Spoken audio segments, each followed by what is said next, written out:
for that. Let me move forward here on the silica issue. And I chair a subcommittee that deals with MSHA. And a lot of minds are concerned, and farmers and others, because sand is certainly, as you know, everywhere.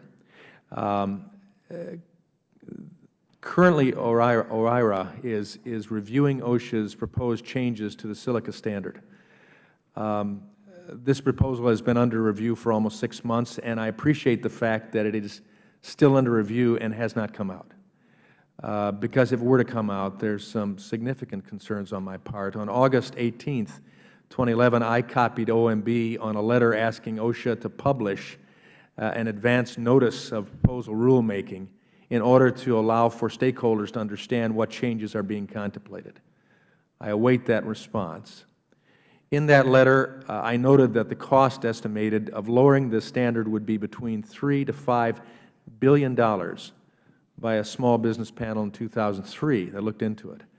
Additionally, the lowering of the standard, which has been effective so far in that silicosis is going down, it's not going up. The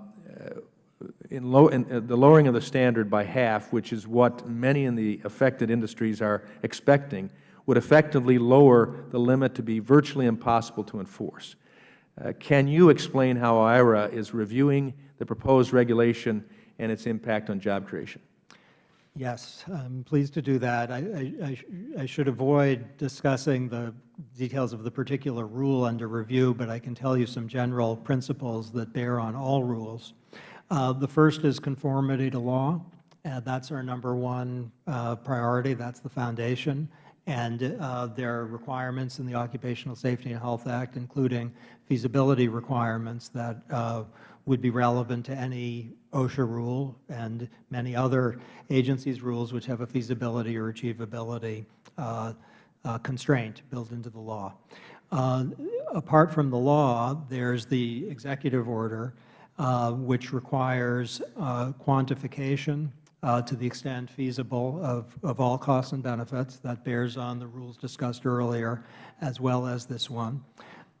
Within the constraints of the law, there are principles that the new executive order has in it, including public participation, engagement with relevant stakeholders, an open exchange of ideas, flexibility, meaning give people room to maneuver, because that tends to make economic sense.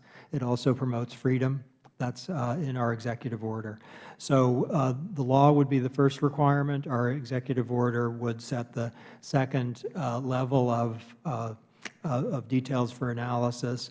Within the framework of the executive order, probably the most important point here to emphasize is even when a rule is under review, before it's proposed for comment, and this hasn't been proposed for comment, people's concerns are very welcome in the form of meetings as well as letters.